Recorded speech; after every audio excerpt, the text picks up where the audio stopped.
Welcome to CarTok, where we talk everything about car. Today, let us talk about this, the AUDI Q7. And Audi being an Audi, the name is rather long. It's called AUDI Q7 S Line 3.0 TFSI Quattro. I will just call it the Q7 later.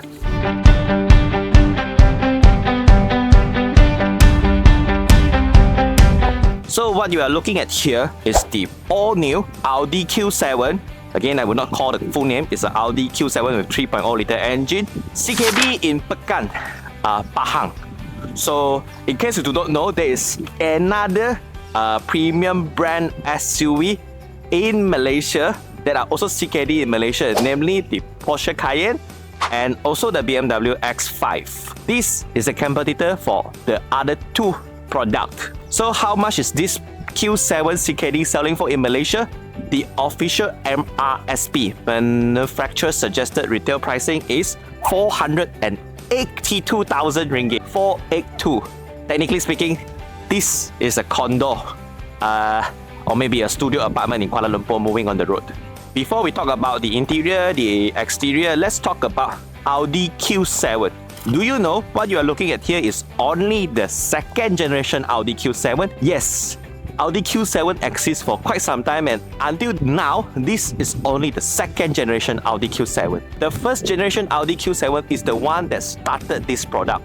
The Q7 original. Code name is 4L, a simple code name with tons of engine option. You name it, they have it. V6, V8, petrol, diesel, turbo, whatever. They even have a flagship high-performance variant with V12 engine. Can you imagine a V12 in an SUV? Yes, back then, Audi Q7 is a crazy thing. In 2015, Audi releases the second generation Audi Q7, codename 4M. And that Audi Q7 second generation is based on the very famous MLB platform. So, what the other cars that spun out from the same MLB platform in Volkswagen Group?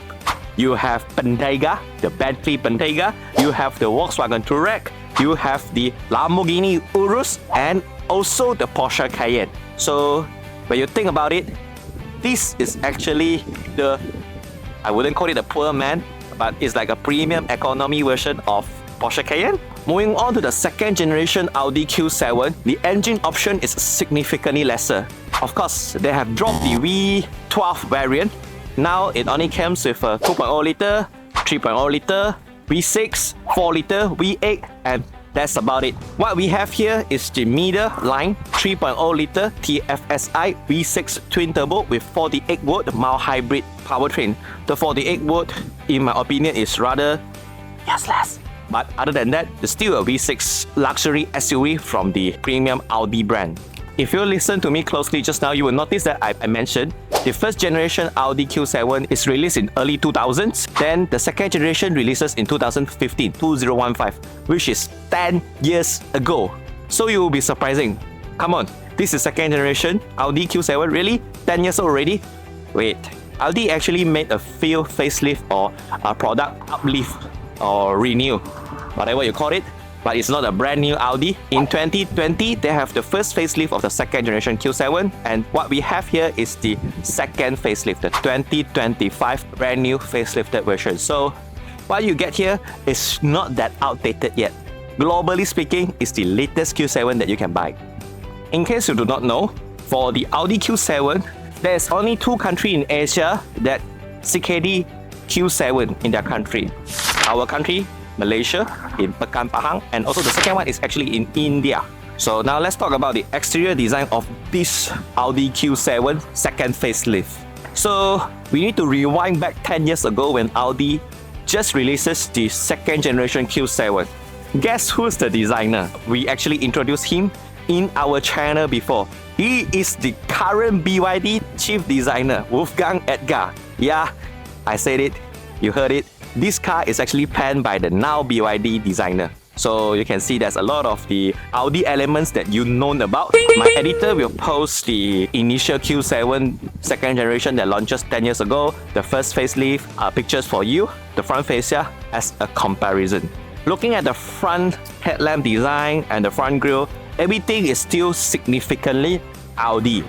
big hexagon grille, but it's not that angular anymore, and a big rectangular headlamp, and also came with the Audi Matrix headlamp. So all of those is unmistakably Audi. However, it also came with the new Audi badge without the aluminum accent that we all love about. And also, being an S Line vehicle, it misses out the badge here. It's all part to the confusing Audi product lineup and naming strategy nowadays. Back then, as a petrol head, especially for those who love continental cars a lot, you will know that there is always this tiers of the hierarchy of Audi vehicle. It started from the low performance, family friendly A or Q. A for the normal sedan and hatchback, Q for the SUV, then the slightly more high performance S ended with RS.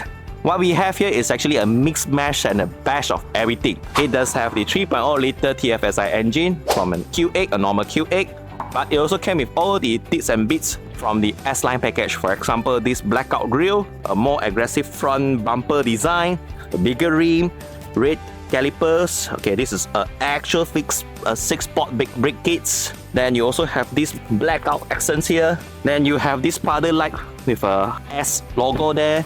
Then you have this red logo with rear diffuser about that. So it's not really that sporty. It's just a little bit of accessories touch up here and there. For me, it's a little bit not here nor there, but it doesn't matter. For those who love Audi, they will love everything about this car.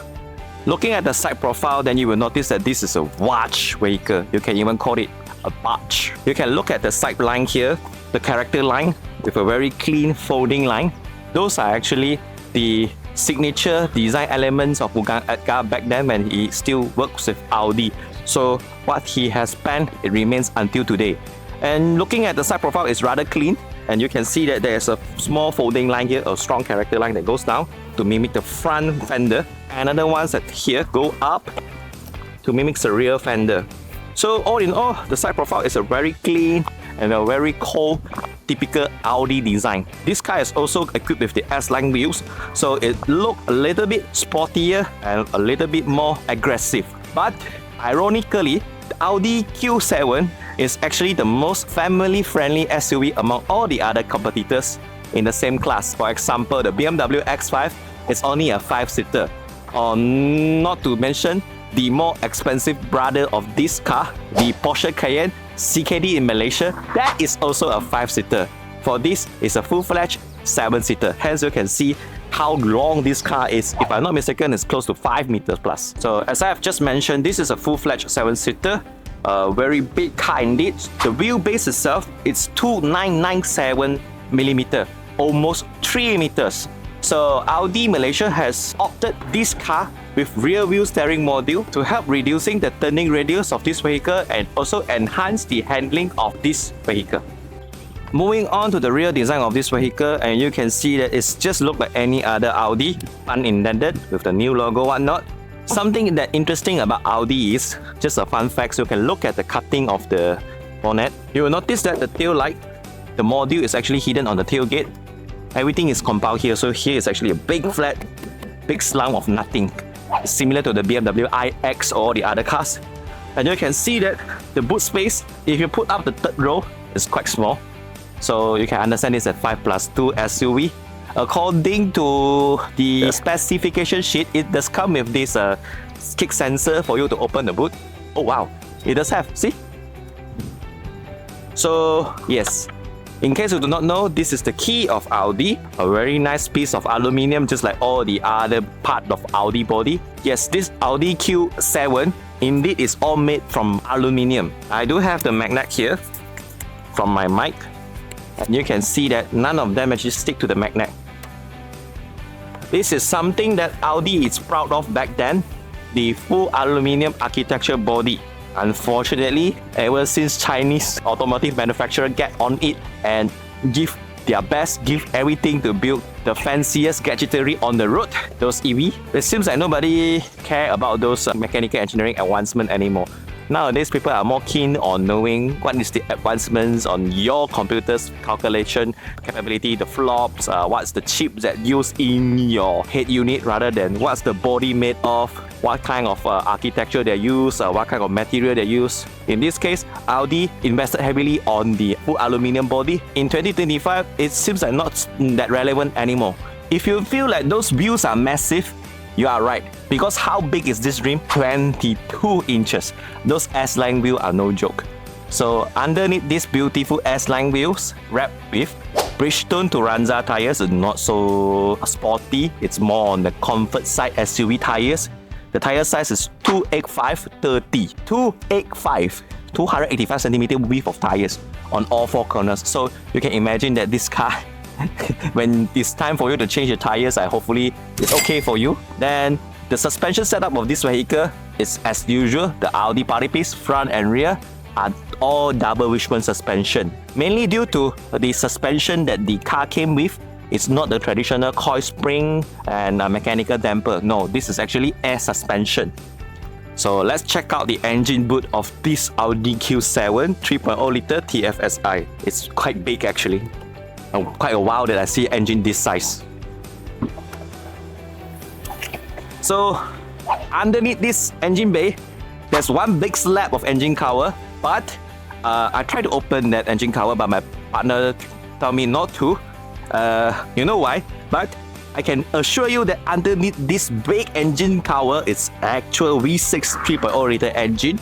And looking at the details, you can see that this is the mechanical tidbits, the electronic tidbits for you to control the air suspension. You can see that this is the V6 engine. The air box go in to the intake, then the turbo is in middle here.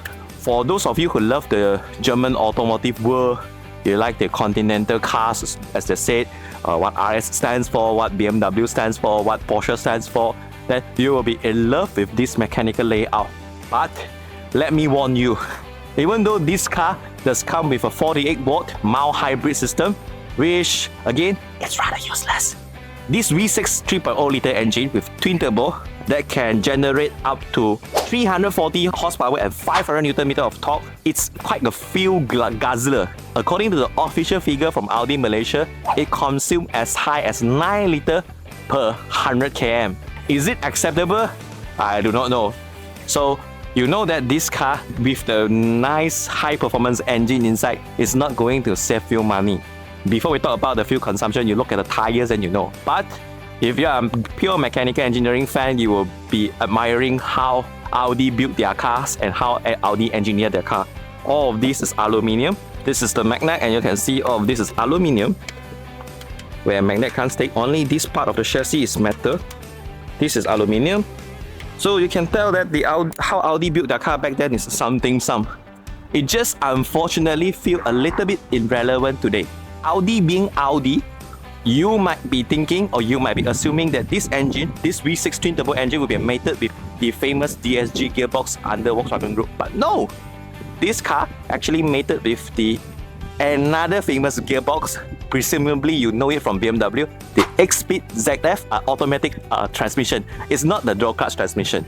Now that you know about the engine, now that you know about the gearbox, you might be wondering, is there any other version of Q7 available in Malaysia? No. As per our understanding of Audi Malaysia, this is the only version that introduced in Malaysia, despite according to the official Audi worldwide, there are all other different variants of Q7. For example, the SQ7, the V8 twin turbo version, or the slightly cheaper and more economical 2.0 liter version. They will be not introduced in Malaysia. The only one you can get is this V6 plus 48-watt mild hybrid. Let me tell you how does it feels like to ride and drive in the cabin. So enough about the mechanical aspect, the drivetrain, the suspension of this vehicle. Let's step into the cabin and discover what is unique and special about this Audi Q7 3.0 liter TFSI locally assembled in Malaysia. The moment you open the door and you close it, you will notice this car does come with soft release and soft close door. Not something new, but apparently this is a feature that not much Chinese vehicle offer. I'm quite surprised with that too. Next, let's get into the cabin. So when we're talking about this Audi Q7, for consumers who consider this kind of car, of course they will be very particular about the ingress and the egress of the vehicle. And granted, this is a full-size SUV, ingress and egress shouldn't be an issue. As you can see, it's quite effortless for me to get into the rear seat of this car. And if you wonder why in the camera everything looks so pitch black, and my shirt is black, everything become invisible because this car, AUDI Malaysia, has opted for the black package. So you get the black grille, you get the black roof, you get the black seat, everything is black. So for those who like black color, this is a very good car for you. For those who don't like this, you can always get a Movo. Then you can see the door panel. This is all the sweat-like material. Then you have the Valencia leather, and this is a Fox carbon fiber panel, aluminium texture bit. Of course, it's not aluminium, just the plastic. And also have a sun shade. So it's very Audi, and Audi are famously known as being cold and industrialist. It's not that warm, it's not that homey as per the Scandinavian car brand. Audis are always famous for being cold, industrialized, and very technological vibe. This car just feels like it. You can see the aircon vent here. Everything is very high quality with the Bang & Olufsen speaker, black seats. It's not really cozy. So before you buy this car, you need to know what you prefer. Do you prefer cozy or do you prefer sporty? I can 100% guarantee you this car, even from the rear seat, it does feel sporty. Only one downside though, I do not know why they did not opt for the sunroof or the moonroof. Despite this is a big car and indeed it has a lot of space, but because of black color, visually speaking, it does feel small inside. So as you can see, being a premium SUV, the positioning of this vehicle, you can see that the 3 seats is all individually adjustable. You can see the front and rear. But here's the funny thing. There are some part of it is pure mechanical and manual. There are some part of it is electronic. So you can see you can adjust it. And also you can adjust this here. Yep, that also too. So how do I access the rear seat? Before I go to the rear seat, let's talk about this aircon vent here. You have this dual zone aircon for here. It's not single zone, it's dual zone. So technically speaking, this car does come with 4 zone aircon control. So front seat, left and right. Rear, left and right. Then you came with a USB-C power socket, Audi signature wire thingy. That's it. For you to access the rear seat, here's the interesting part. You need to move this latch. Then you have to push this, pull it up. Then it's semi-autonomic, not fully, semi, with electric motors inside. Then like this, you can access to the rear seat. So I will demonstrate now to get into the third row of seat. After lifted off this, I am 100 kg weight and 180 cm tall. So let's see if it's meant for somebody with my size. So far what I can tell is the ingress and egress of the third row seat is quite catastrophic. And my leg is non-existent, or else I don't think the third row seat is meant for me. So this is a 5+2. This is only meant for children or somebody that are short.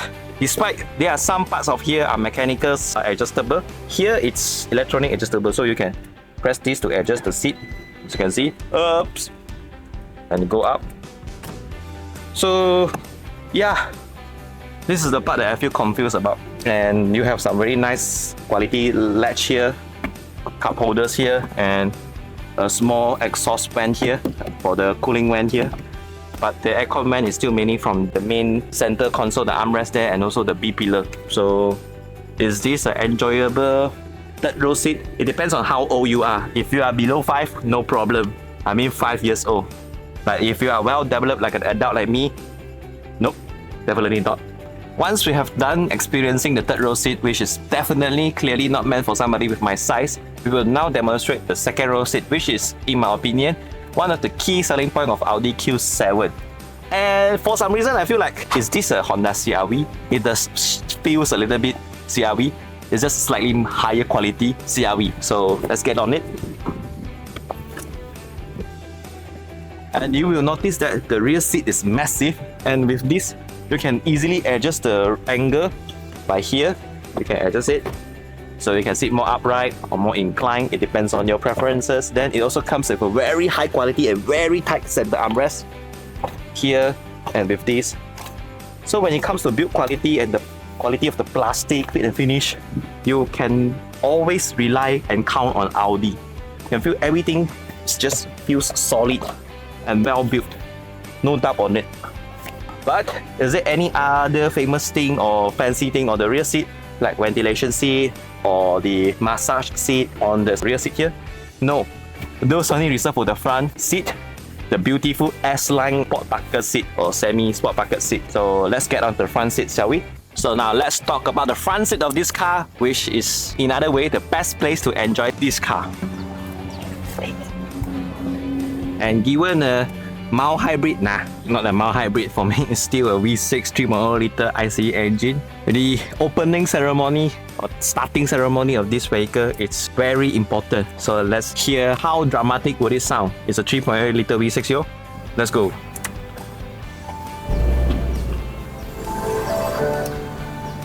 Yeah. And those are the aircon vent noises. Let's put into the P. I will rev it, see? Yep, soft limiter, nothing much I can do about it. So now let's talk about the driving layout of this car, the front driver's seat.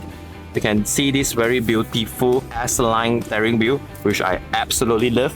And according to the official Audi press release, this car does come with something called electromechanical steering rack. So in some way, when I drive this car, I feel like the steering is rather communicative. Then you can see that because this car comes with this black package and a styling package, there's a lot of Fox carbon fiber element in the interior. Some hate it, some love it. You can see that those are all carbon fiber elements here.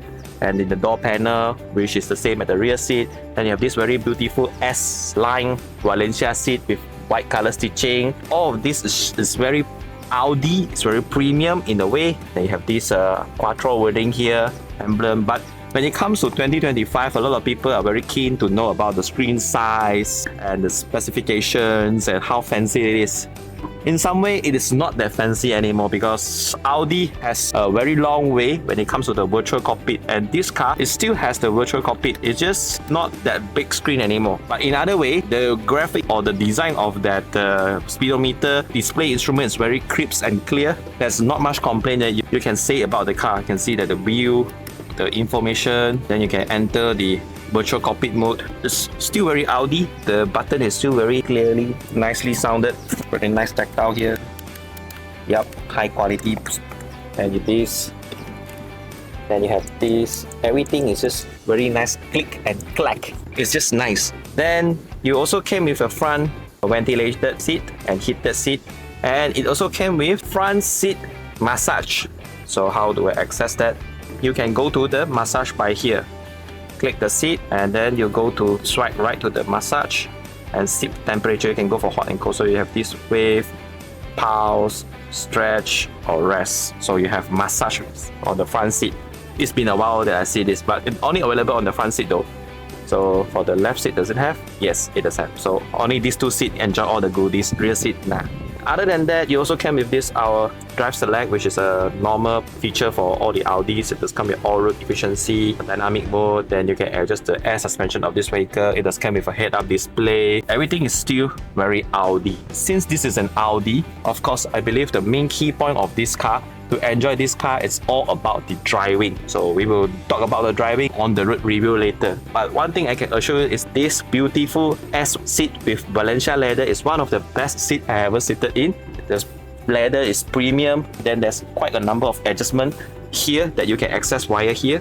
Overall, as a premium car, as a premium economy Porsche Cayenne, in terms of the build quality, the interior fit and finish, there's not much that I can complain about other than it's being too black, too dull, too cold. But if you are the kind of person that like Karl Lagerfeld, where everything likes to be black and white, black is the forever classic, then I believe you'll be enjoying this car a lot.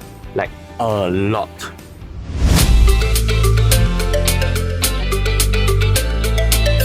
So now let's talk about the driving experience of this Audi Q7 3.0 TFSI. So on paper, it's not that impressive when you look at the output and the horsepower of the engine. The official figure suggested that this car accelerates 0 to 100 in 5 seconds-ish. And there's two big turbo between the cylinders. And this car also equipped with the 8-speed ZF gearbox. All of this sounds like a very good recipe for those who enjoy driving, especially for those who are immensely obsessed with ICE engine and traditional gearbox whatnot. But after I've driven this car, I feel like it's not as violent or as aggressive as you would expect. Again, maybe my expectation is wrong.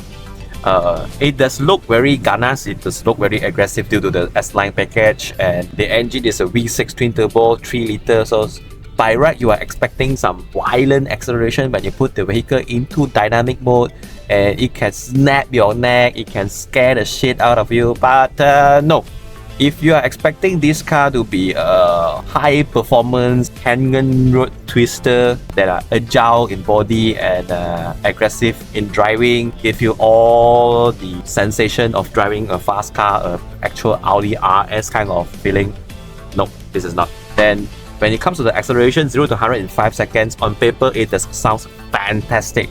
But in real life, actually it's quite subtle, it's quite comfortable. It does feels like a commercial jetliner takeoff. It's just pushing you through like a high displacement, naturally aspirated engine, as opposed to those EA 888 that you know, the Golf R, where they go all the way and brah, brah, brah, brah. No, this is not like that.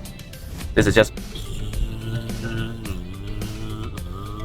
So the perfect scenario of using this car, in my opinion, on Autobahn, where you cruise all the way to 180, 220 km per hour, the V6 engine and the turbo just hums on the lower rev, and it keeps surging on the 400-ish, 500 Nm of torque, effortless high-speed cruising. But when it comes to acceleration, for example, right now, drop down the gear and you can hear that. But it's not violent. It has to move this big block of mass. The engine need to be like, okay, I know you want to accelerate, give me some time, I need to move the mass of the car. The gearbox like, okay, I get it, let's do it. And then they will slowly move the big chunk of weight forward. So it's not as aggressive as I would expect it to be. Or maybe because I'm spoiled by all the EVs recently, where the instant torque is not an issue. But anyhow, this is still an Audi. Despite of its big body, it does have a very good stability when you drive on high speed. I can feel quite a number of road feedback from the steering wheel, from the seat. It's just undeniable that this is a big car. This is a vast car with 3 meters of wheelbase. So you cannot expect any outrageous acceleration, nimble handling from this car. This is I can call it like a, I wouldn't call Shinkansen, but it does feel like a German express train with high capacity engine. It's not a track machine, it's not a road winding machine, and definitely not a driving machine. The best way of enjoying this car is if Malaysia have Autobahn or Max Highway, where you can go all the way to 200-ish and it just stays there and cruising at that speed. That is the perfect way of using this car.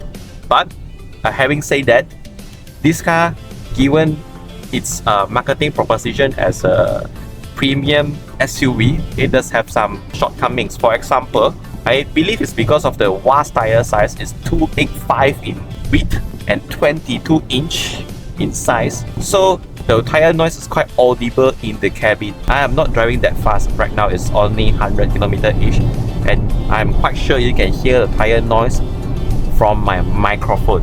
When you are driving at a certain speed, which I will not tell you how much, you will hear quite obvious wind noise gushing in from the air pillar. I think mainly because the window of this car is not acoustic glass, it's just traditional glass. So that itself, it's actually quite contradicting to the definition of this vehicle. Is this a luxury car or is this a sporty car? So again, you need to ask yourself what you are emphasizing for. For me, I believe this car is very suitable for those who needed a fun car to drive, but they also need a 7-seater hauler because they have a big family, whatnot, that they don't want to compromise on driving sector too much. Your other option would be Porsche Cayenne or BMW X5. Then yes, this car does make sense for you, because as a driver, you wouldn't feel too pathetic to drive in. You can just drop a few gears and you can feel a little bit of the German driving fun. But if you're expecting that this car can replace all your hot hatches, all your weekend toy, no. Then on the other way around, if you are a spoiled boss, I wouldn't use a spoiled word, but you are a very successful boss, who are being chauffeured all day long in your Alphard or your Wildfire or your Lexus LM, then you are considering to buy this car, the Audi Q7, to be chauffeured upon all around. It might not be a good car for you either, because the suspension can be a little bit too much response for passenger. For driver, it's a good thing. We are talking about the handling part. For the passenger, you want the right part. So it's a little bit not here or not there. But for some, it's what they need. They want something here, not the best, but okay. They want something here, not the best, but okay. Ask yourself again, is the Audi Q7 3.0 suits your needs or not? It does fulfill consumer with certain niche requirement. That's all I can tell, because I do know somebody in my social circle that absolutely hate and loathe EV, and if they can do it, they will do it. They will use a high performance car as a school bus, as a bus packager to bring themselves to school or to work. So this is the kind of car that fit that purpose in case they really need something that are big. So let's talk about conclusion of this vehicle. It's 2025 now. Does those V6 twin turbo 3-liter German vehicle still make sense? If you ask me, yes, they do still make sense.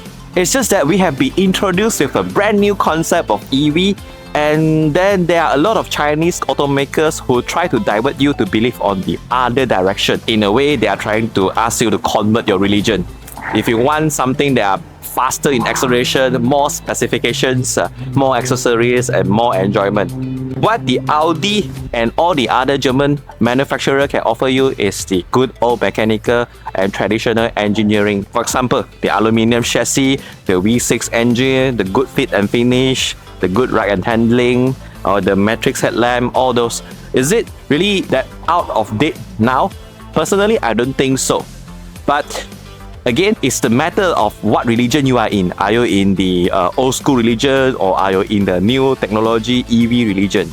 If for those of you who still in the old school religion and you wanted to shop for a X5 or a X7, for those of you who wanted to shop for a GLC or a GLE and the Porsche Cayenne, you might be able to consider this, because this is so far the most cheapest. It's not cheap, but the cheapest among all the other German marque. And let's not forget that this is the CKD vehicle in Malaysia. They do have a lot of promotion ongoing right now. I am quite sure that if you walk into Audi showroom now, you will be able to purchase one of these for less than 480,000. So let me know what do you think in the comment section below regard to this car, and what do you think about Audi nowadays. If you like what we are doing, please don't forget to like, share and subscribe our channel. Thank you, and see you on the next one.